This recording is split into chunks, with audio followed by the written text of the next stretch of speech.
We are live. We're telling your followers that you've started a live video. So we're going to wait for some people to hop on. Hey, Lisa. Birdling71. I'm guessing that's you, Birdie. So I am Jessica Thomas, and I'm going to invite Birdie to come in. Just a second, we'll introduce me and her.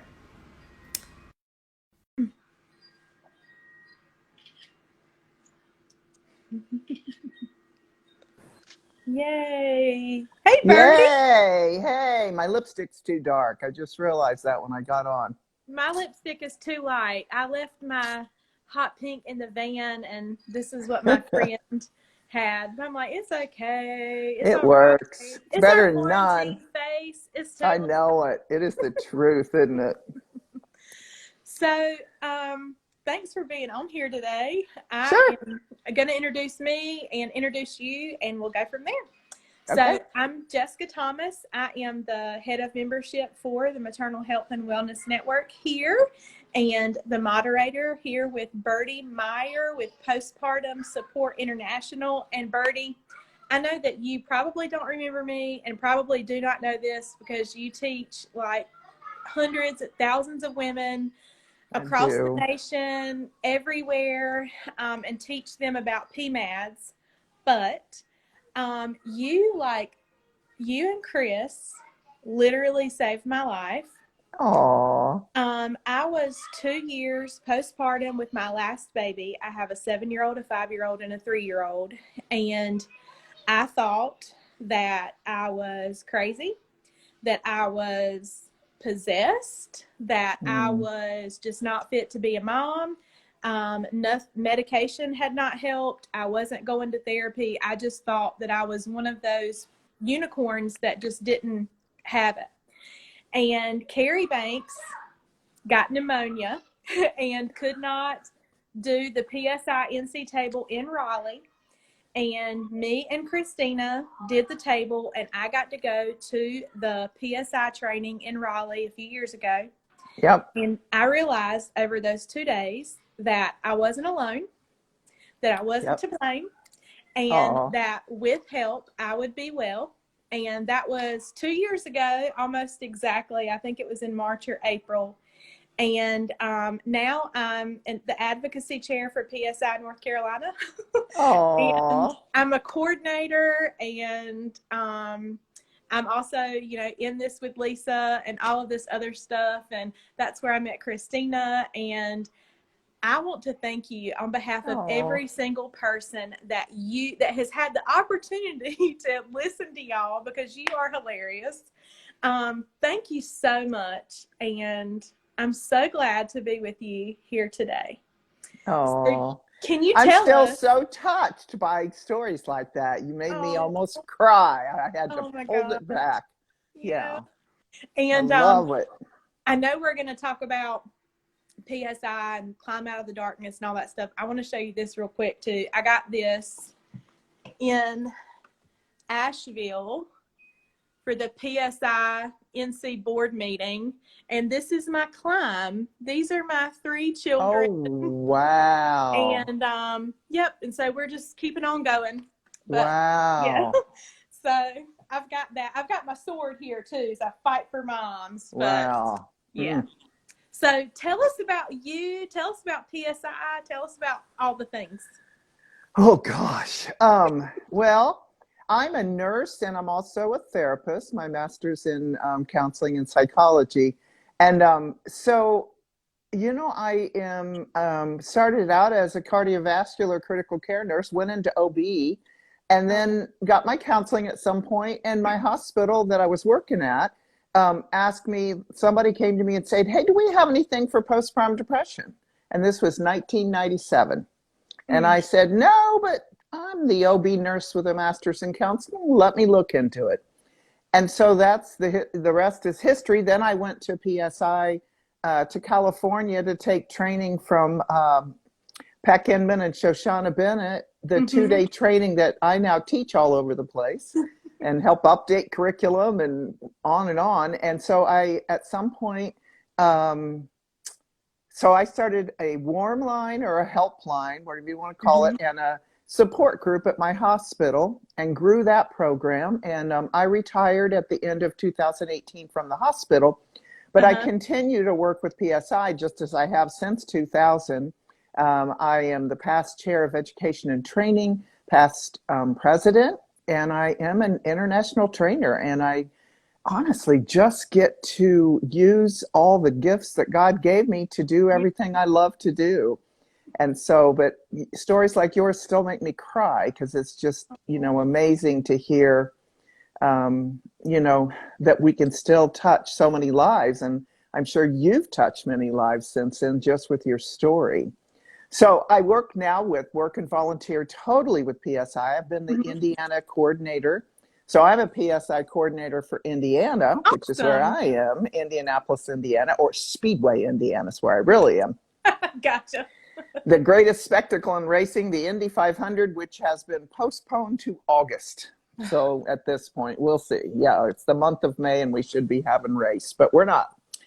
So PSI coordinator, volunteering for years. I also do online support groups. PSI offers support groups, Mm-hmm. several a week online. And you can always find, women and their families can always find help by going to postpartum.net and then get help. And then it'll just list all the things where they can get help. And so I still like to do that, is to facilitate online support groups. And we've added GOBS. Can I use the word GOBS? Since Yes. COVID-19 started, just because there's such an increase in anxiety and for all of us. And so, we've had totally full groups. So we have them for NICU moms, we have them for postpartum, we have them for pregnant, we have them for military, we have them for grief and loss. And so I've loved working with PSI all these years, not only offering help for mamas and their families, we do a chat for the dads. Mm-hmm. We have a couple of videos that are great with, doing, you can use them for training and you can use them showing them to people. Mm-hmm. So lots of good stuff. What else do I need to tell you? PSI offers, as you know, Yeah. offers support all over the country and in over 40 countries with volunteer coordinators like you and I that Mm-hmm. take in phone calls and emails and maybe even text messages. Get a And lot of text. yeah, I get a lot of texts. I just said that to someone yesterday, and I sound like an old lady when I say this, but I really think it's you younger generation is the reason I'm getting more text. And I have my work phone number on there because I would prefer just to pick up the phone and talk to you. And I feel Mm-hmm. like I know I can give you that hope of, like you said, PSI's motto of you're not alone. This affects 1 in 5 to 7 women. You're not to blame. You didn't do something wrong. You just happen to inherit a bunch of risk factors or gain risk Absolutely. factors. Yeah. And you will get better. And I'd like to talk to someone because once I've talked to them, I feel like I'm gifted in that I know that I can talk them down off the ceiling. I can give Absolutely. them hope, Mm-hmm. but many of this younger generation has phone anxiety and they don't want to get on the phone and talk. They'll say back to me, I'd really rather text. Mm-hmm. Okay, I'm so glad I learned how to verbal text, right? And I have to look at it because it sometimes sends crazy messages if you don't check what you're getting ready to send. Um, Yeah. or email. And I'm not as crazy about email and text, but I do it, right? But you get So lots of, texting as a coordinator it is convenient as a mom because when you've got a baby on your I boob know. and two other kids running around and dad's at work Right. and you're just like, oh my gosh, what's going on? But as a coordinator, I know it is difficult because like when I ask a mom, she's afraid that her intrusive thoughts, that Right. if she tells someone that she's going to get her babies taken away, and then I ask her, well, who's your obstetrician through text, and she Right. thinks, oh, they're gonna That's get it. my obstetrician. That's where the Hmm. anxiety snowballs, I and know. so it really is a double-edged sword. It's It convenient, is. but it's also super hard because you don't know you know, the inflection of the person's voice or what their intent is. And I Right. will say, I agree with you. When I can get a mom on the phone and say, look, honey, let me tell you, these are intrusive thoughts. Right. You know, the fact that you know they are wrong, that you think Right. they are wrong, Right. says, you know, Right. and those, you know, so yeah, it is a, do I? Yeah, sorry. It's okay. What can you tell us about, do you hear my children? Yes, but that's part of everybody's world right now. I It's haven't like, been on a call or a Zoom or anything, a meeting in weeks now without people's kids. I know everybody's kids now. I say hi to them by name. they're going to Um, run by naked in just a it's minute. okay. As long as we don't have spouses running by naked, I don't want to see that. No, yeah, no, he's not here, and I'm at a friend's house, so no, definitely not That's here. funny. So what can you tell us about resources for providers? Okay. And you know what I didn't mention? I didn't mention that I'm the certification director for PSI presently. I didn't mention that. So I developed a certification program about 3 or 4 years back, and now we are getting people that are becoming certified in perinatal mental health. That way people really will know when they're getting to the right provider. That's what we need, Absolutely. right? We need Mm-hmm. people. If you like you were saying, OCD, intrusive thoughts. If you literally have intrusive thoughts and you go to a provider not trained in perinatal mental health, they don't know what they are. They might think she has psychosis. They might put her in the hospital. Homicidal, They, suicidal ideation. yeah, and they might take her kids away, and they might Absolutely. call DCS or CPS, whatever you call it, Yep. because they aren't educated on Mm-hmm. thoughts. So we have people, we have our certification program, which if you're certified in perinatal mental health, it means you know what you're talking about. We also have for providers, not only do the coordinators like you and I keep track of who all the different resources Yeah. are in our areas, but we also have a PSI online directory, and you can find it at psidirectory.com. And you can hit your state, you can say prescribers or MDs or nurse practitioners or doulas or support groups or therapists, psychologists. You can go on and on. You can find, or you can just hit, for me, I can hit Indianapolis, Indiana, and I see who has signed up. So I want everyone listening to sign up, please. If you haven't already on the directory. Now, you have to be trained in perinatal mood disorders to be able to be on it. This isn't like, I hate to say this, but I always have to say it. It isn't like being on Psychology Today and you put your info on there and then you can say, well, I specialize in pregnancy and postpartum depression, but they've never had one day of training, but they just say they have it. And so when you're listed on PSI's directory, you truly have to meet a minimum requirement of training so that when someone contacts, then we know that they really are contacting someone trained. PSI also offers frontline trainings. We offer all kinds of trainings, so make sure you check out the trainings. But we offer online trainings and in-person trainings, not right now. Yeah. Everything's online right now for what we call frontline providers. As everybody knows, it takes sometimes months to get in to a psychiatric care provider, either a psychiatrist or a psych nurse practitioner.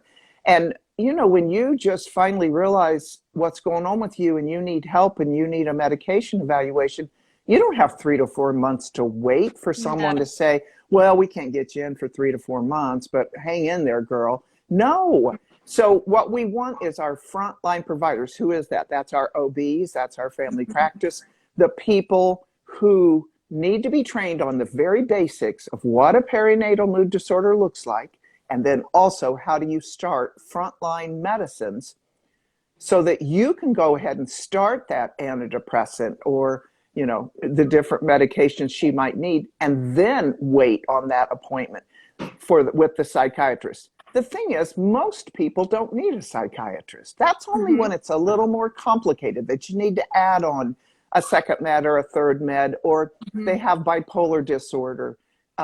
It gets a little more complicated then, but usually the frontline provider can order the meds. They just may not have enough information.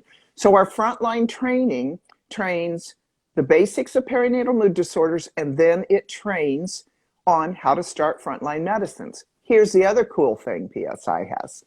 We also have a consult line, meaning you call our regular number, our 1-800-944-4PPD, you can find that on the website, and hit option 4, and it will put you into a voicemail that you say, I would like to consult with a PSI reproductive perinatal mental health psychiatrist. And we have PSI psychiatrists trained in this area, really trained, who will call them back, make an appointment, and call them back, and then they will consult with them. So if an OB, let's say, wants to say, I started her on Zoloft, but now she's still having intrusive thoughts, or she's still having depression, what should I do next? And the psychiatrist to say, have you tried this? Have you tried this? Well, here's something to do.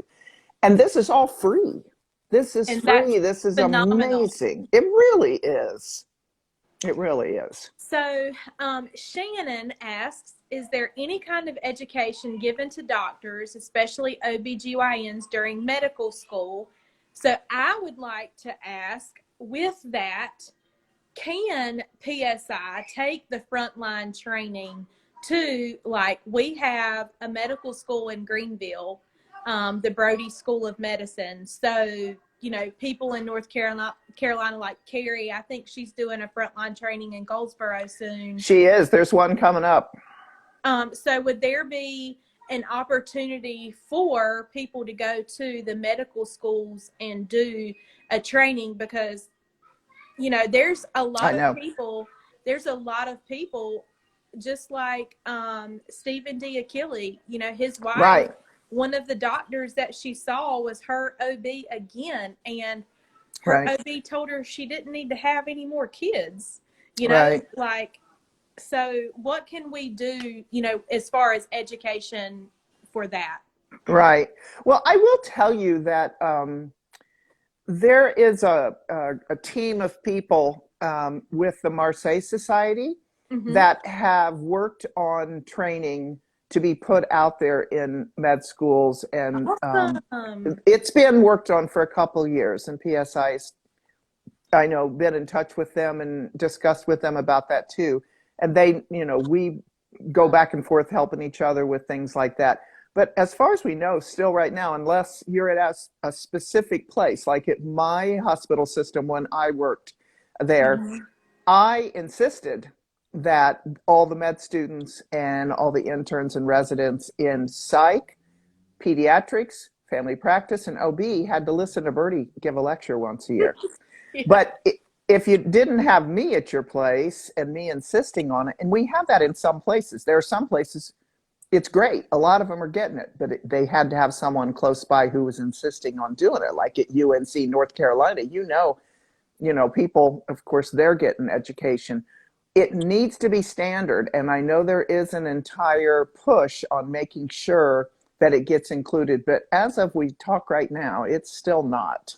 Yeah. Any of us in the field that teach will go anywhere and be a guest speaker. I've done it at several residency programs myself, and I'm happy to go, but it's just still not included that much unless they've got somebody there who's a champion for it.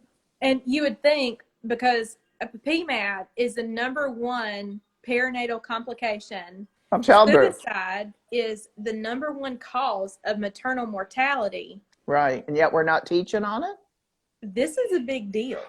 Yeah, you know? And I like to remind you everybody, you saw this in training, 6 to 8% of women get gestational diabetes, 6 to 8% of women get gestational hypertension, 6% get preeclampsia. We screen every single woman for that.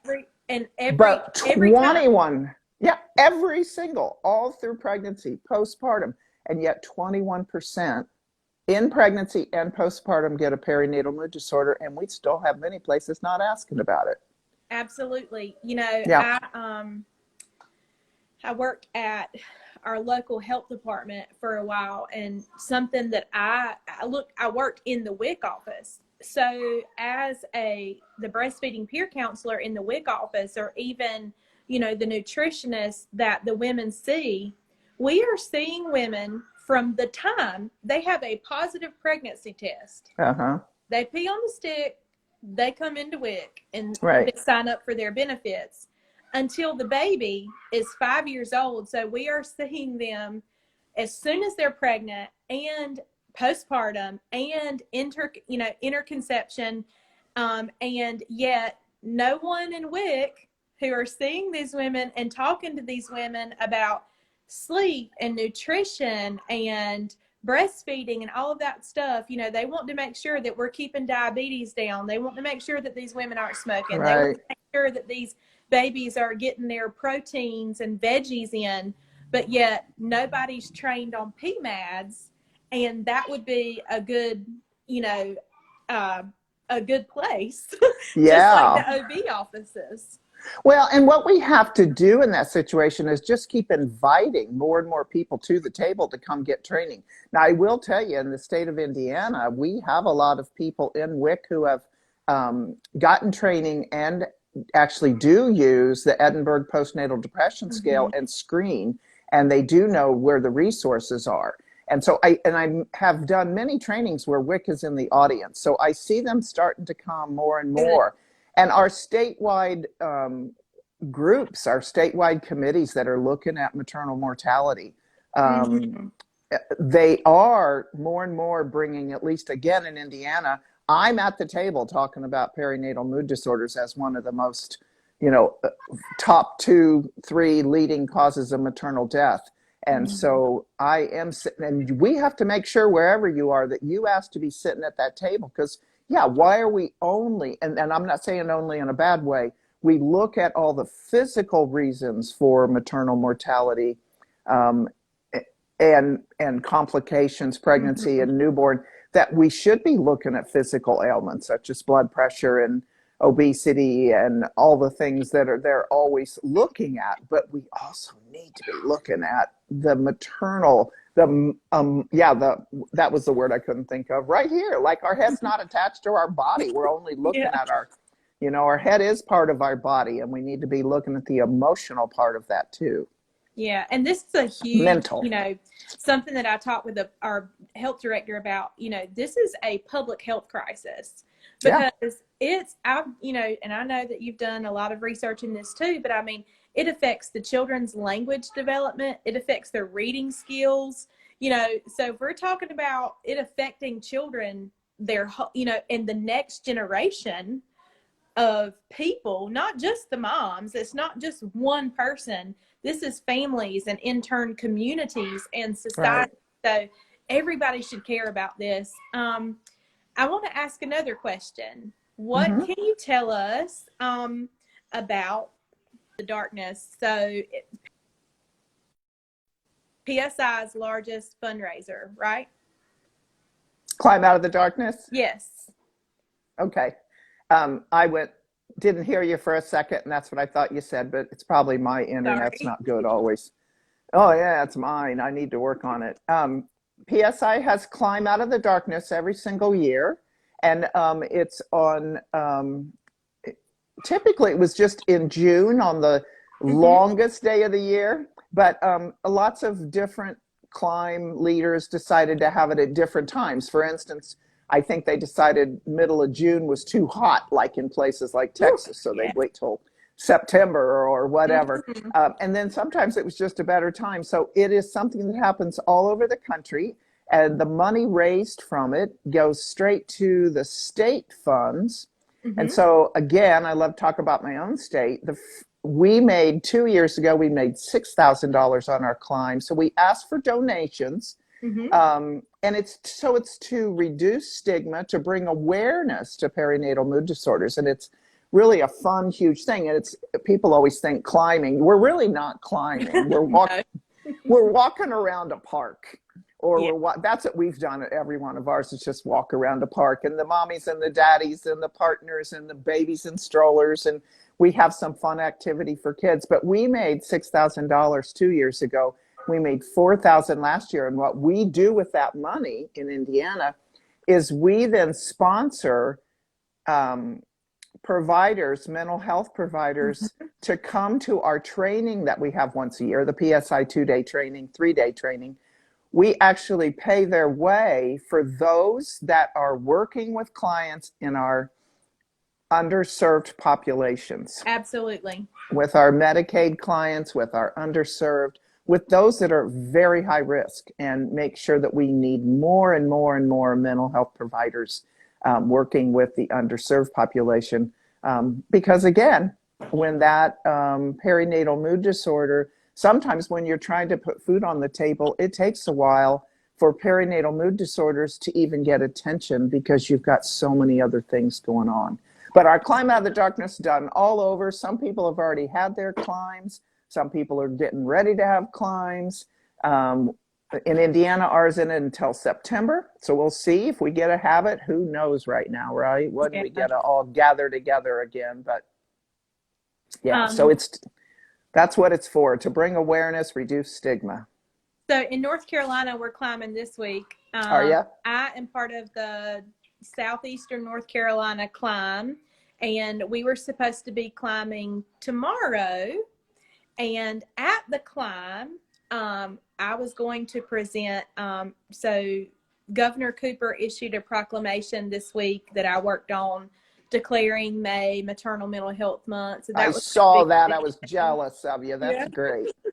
So excited. That's great. And so what I wanted to say too, about the advocacy portion, this kind of plays into that.